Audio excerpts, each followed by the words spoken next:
The judge's gavel cracked like a gunshot in that stuffy Chicago courtroom, echoing off the wood-paneled walls and straight into my gut. I was 38, single after losing Mark to that goddamn cancer 2 years prior, and staring down a stack of adoption papers that could either make me or break me. Approved, the woman in black robes declared, her voice flat as the Midwest winter, but her eyes, those eyes held a flicker of pity that burned worse than any rejection I'd ever faced. Caesar, the oldest at 14, squeezed my hand so hard his nails dug in, his dark eyes locking onto mine with a plea that said, "Don't you dare back out now, Elias. We weren't your picture-perfect family from the start. Hell, we weren't even close.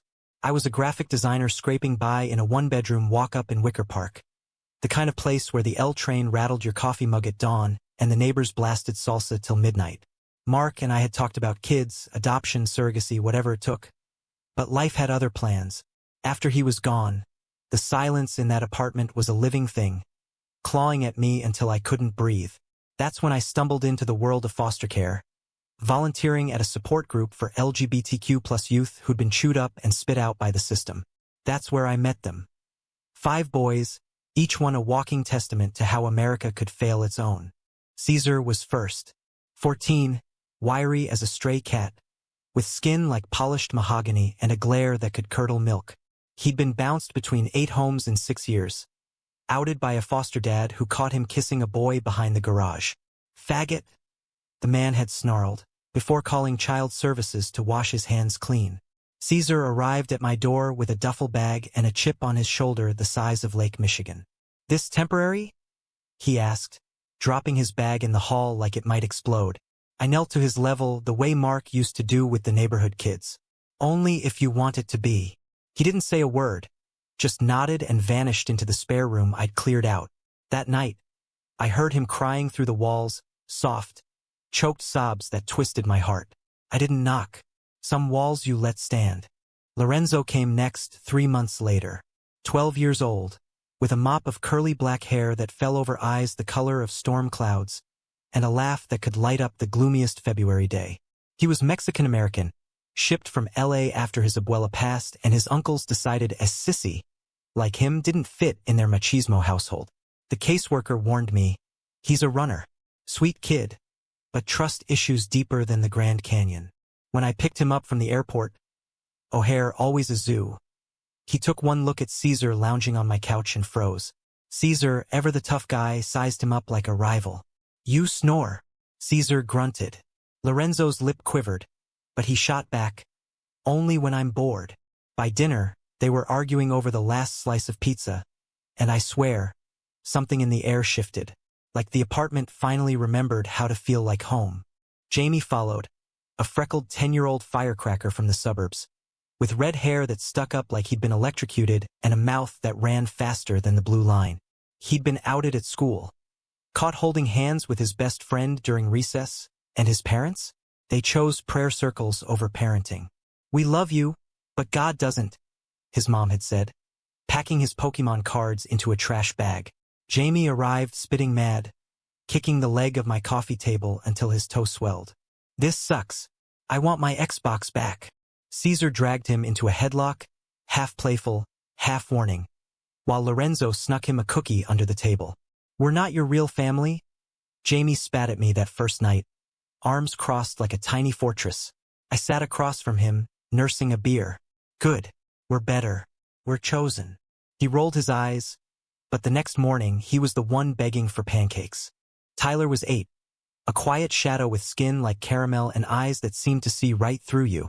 Black, from Detroit, pulled from a group home after getting jumped for wearing nail polish. The other boys called him Princess, and he'd learned to shrink himself small. When I brought him home, he wouldn't speak for a week, just watched us, like we were a TV show he couldn't trust. Lorenzo was the one who cracked him open, building Lego towers in the living room until Tyler whispered, "Can I make the dragon?" By month 2, Tyler was the family's unofficial artist, sketching portraits of us all on napkins. Caesar called them creepy accurate, but he framed one over his bed anyway. Riley was the baby, 6 years old, all blonde curls and dimpled cheeks, the kind of kid who looked like he belonged in a cereal ad, if not for the bruises faded to yellow on his arms. White, from rural Indiana, abandoned by parents who found his fascination with his male teacher's cool hair too suspicious. He clung to me from the intake meeting, tiny fists knotted in my shirt. "You my dad now?" he lisped, and I nearly lost it right there. The boys voted unanimously to make his room pirate-themed, eye patches and all. "No sissy stuff," Caesar grumbled, but he was the one tying the bedsheets into sails. Raising 5 LGBTQ plus boys in the heart of the Bible Belt-adjacent Midwest wasn't a Hallmark movie. It was grit and grace, slammed doors and stolen moments of joy. Morning started at 5 a.m. with Tyler's alarm clock symphony, some god-awful boy band blaring from his phone. I'd stumble into the kitchen, brewing coffee strong enough to strip paint, while Caesar blasted hip-hop from his room, claiming it woke his brain. Lorenzo, ever the peacemaker, set the table, sneaking extra bacon for Riley, who ate like a bird but talked enough for 10. Jamie? He'd roll in last, hair a mess, demanding Pop-Tarts. "Dad, you're slacking," he'd tease, and I'd ruffle his spikes, hiding the ache because, God, how I missed Mark's dry wit in these chaos symphonies. School was a battlefield. Caesar got suspended for decking a kid who called him a wetback queer. His words, not mine, hurled like grenades in the locker room. I marched into the principal's office, tie straight, voice steel. "My son defended himself." "Yours." The man sputtered, but Caesar walked out with a warning and a proud glint in his eye. Lorenzo struggled with math, his dyslexia turning numbers into enemies, but we turned nights into war rooms, flashcards and fist bumps, until he aced that test, whooping like he'd won the lottery. Jamie's art teacher flagged him for inappropriate drawings, 2 boys holding hands under a rainbow. I framed it on the fridge. Tyler whispered his first, "I love you," during a sleepover, curled against me after a nightmare about the group home. Riley? He came home in tears once, after a classmate asked if he was gonna grow up to marry a boy. "Maybe," I told him, wiping his face, "and it'll be awesome." Money was tight. My freelance gigs paid the rent, but groceries for 6? A juggling act. We shopped sales at Aldi, turned thrift store finds into treasures. Lorenzo's vintage leather jacket, Caesar's scuffed Jordans. Holidays were homemade magic. Thanksgiving turkey from a food bank bird, Christmas lights strung crooked but bright. Mark's ghost lingered in the corners, his photo on the mantel watching us laugh. I catch myself talking to him in the shower. "Look what we built. Babe, chaos but ours." The first real crack came at year 3. Jamie, my little spitfire, started acting out, skipping class, hanging with older kids from the wrong side of town. "It's nothing, Dad," he'd snap when I pressed. But one night, the cops called. He'd been caught shoplifting makeup at the mall. Not for him, for a girl he liked, or so he said. I bailed him out, drove home in silence, the city lights blurring through my tears. In the kitchen, under the harsh fluorescence, he broke. "They all think we're freaks, Dad. You us, family of fags. I just wanted to fit in." His words landed like punches. Caesar overheard, storming in. "Then fight back, dumbass. Don't fold." Lorenzo pulled Jamie into a hug, whispering Spanish lullabies their abuela taught him. We talked till dawn about fitting in versus belonging, about how the world's hate was their problem, not ours. Jamie straightened after that, channeling his fire into theater club, where he shone like the star he was. But betrayal? Slithered in slow, disguised as love. Caesar, at 17 now, met a guy, his first real boyfriend, a college kid named Marco from the community center. Marco was all charm and cologne, with a smile that hid sharp edges. Caesar lit up around him, staying out late, coming home with hickeys and hollow excuses.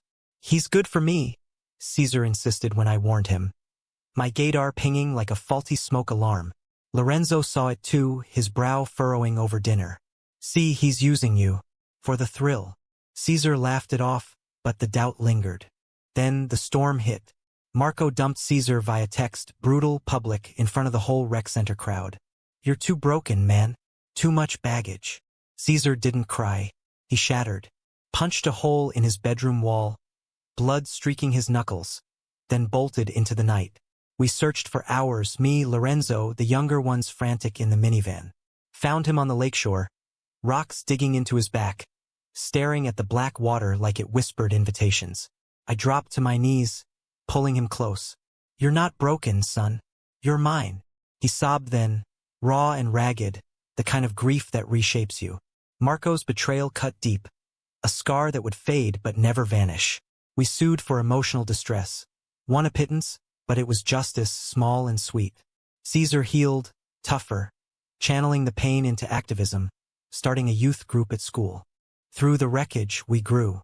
Tyler blossomed into a poet, his verses spilling out like confessions. Ink on pages that captured the ache of being seen and unseen. "Dad," he said one evening, handing me a notebook. "This is for Mark, for us." I read it by lamplight. Lines about fractured families mended with hope, and damn if it didn't make me ugly cry into my pillow. Riley, my little anchor, took to soccer with a ferocity that surprised us all. Cleats muddy, grin wide, shouting goals in that high-pitched victory yell. "For you, Dad. For the team being us, always us." Lorenzo and I, we had our rhythm, quiet and steady. He was the heart of the house, the one who remembered birthdays with handwritten cards, who mediated spats with a wisdom beyond his years. At 15, he came out to us fully, not with fanfare but over tacos on the back porch. "I like boys, Dad. Really like them." Caesar hooped, slinging an arm around him. "Welcome to the club, hermano." Jamie sketched a cartoon of Lorenzo as Cupid, arrows tipped with rainbow flags.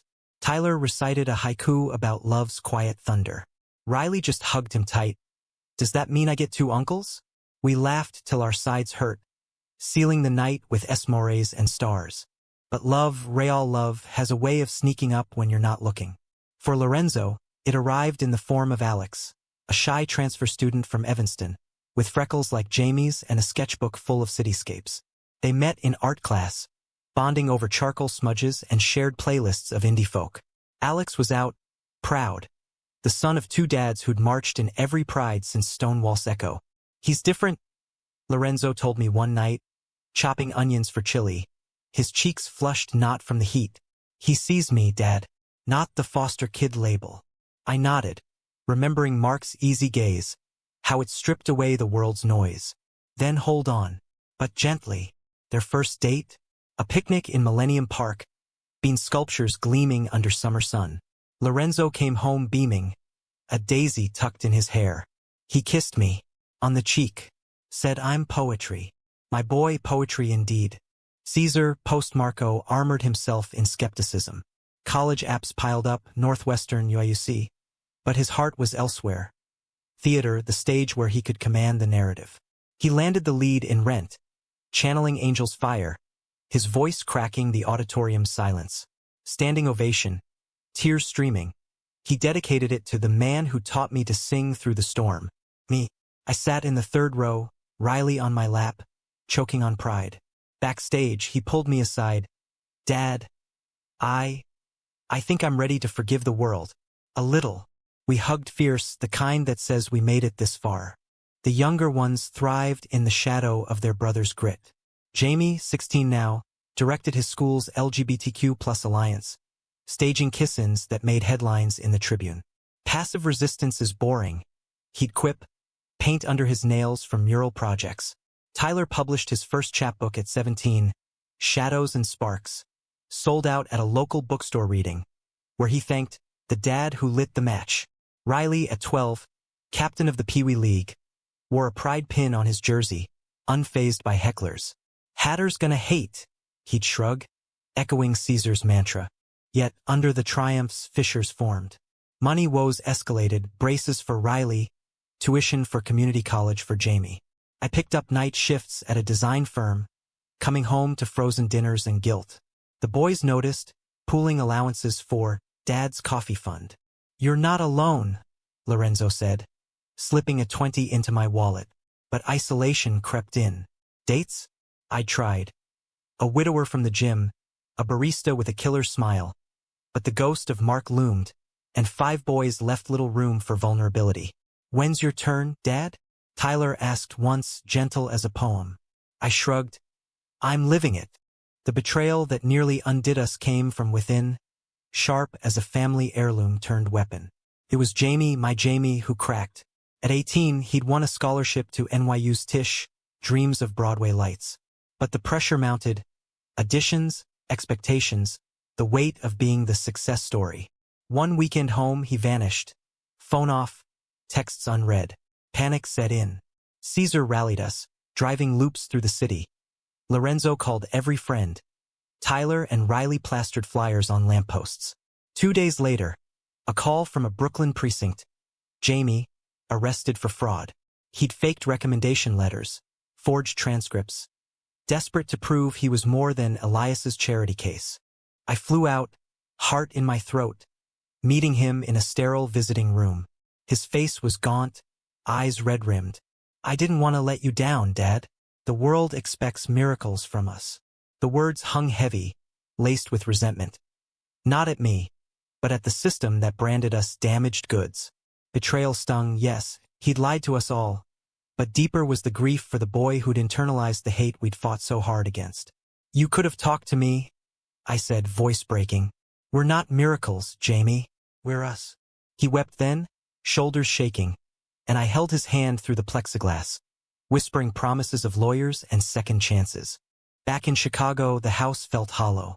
Caesar paced like a caged lion. How could he? Lorenzo cooked comfort food nobody ate. His own hurt masked in quiet efficiency. Tyler wrote furious verses, crumpling pages.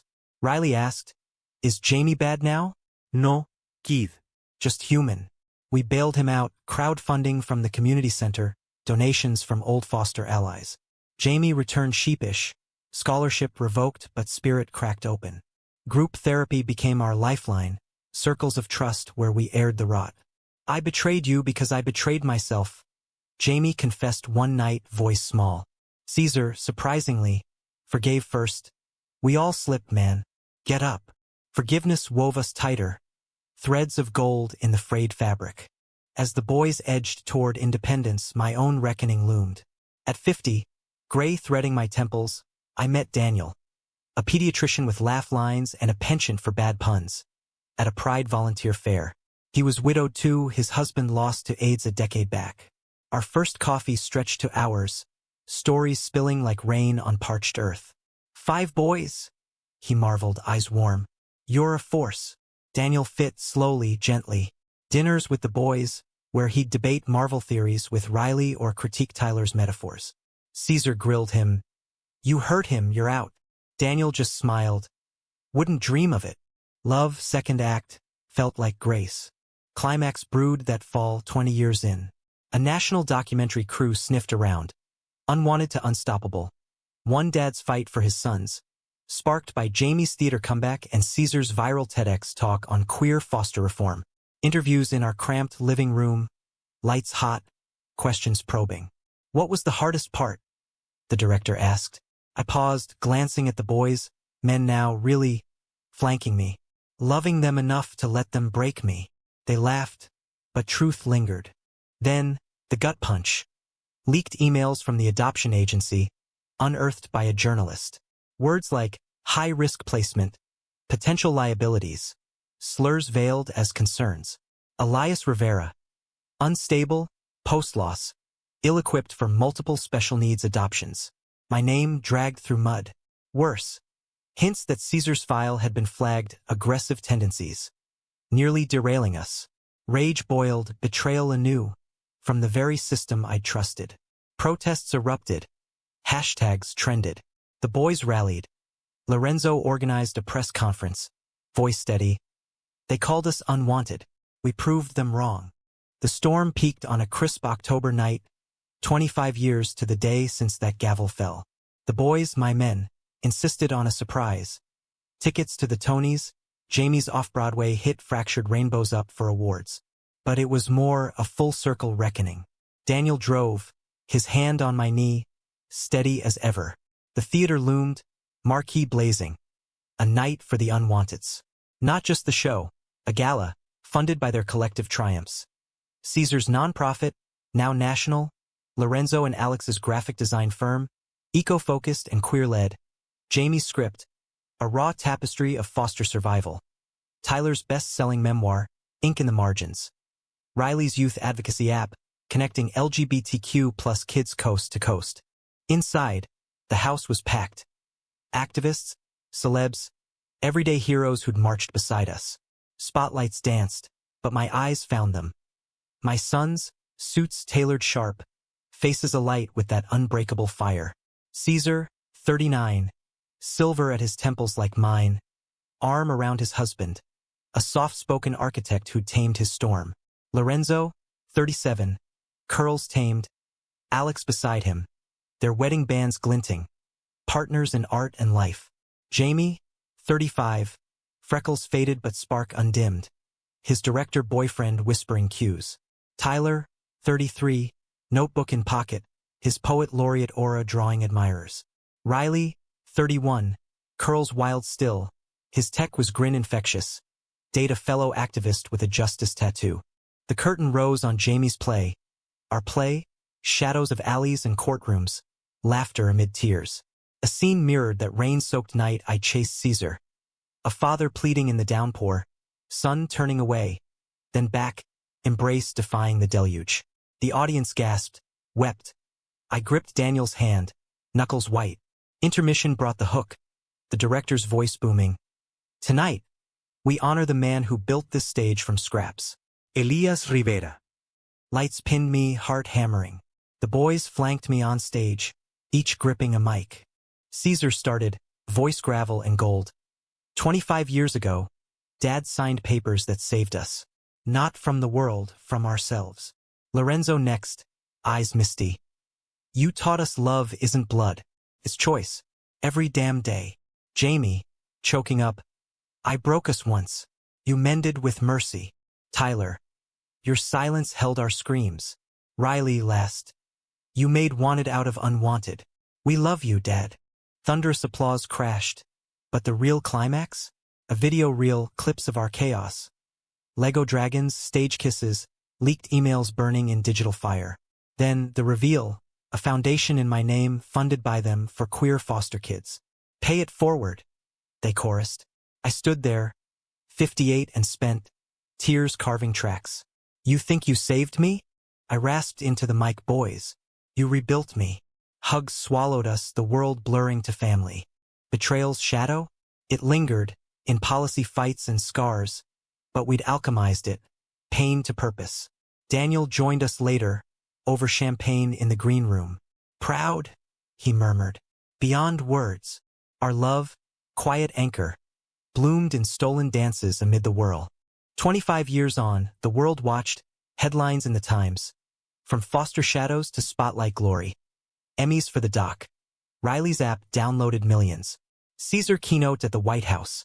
Lorenzo's designs graced billboards. Jamie's play toured globally. Tyler's words healed strangers. Riley mentored the next wave. Me, I retired to a lakeside cabin upstate. Daniel's hand in mine. Visits from the grandkids. Queer, straight, all fierce. Was it happy? Hell yes. Laced with ache. The tragic beauty of life's hard one.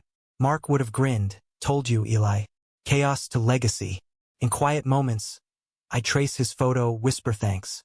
We'd come from unwanted to unstoppable, not despite the breaks, but because of them. America, with its red, white, blue contradictions, had tried to discard us. But family, that's the real revolution, chosen, unyielding, eternal. And as the curtain fell that night, under roaring ovation, I knew we'd succeeded, not just survived, thrived, because love, the stubborn kind, always wins.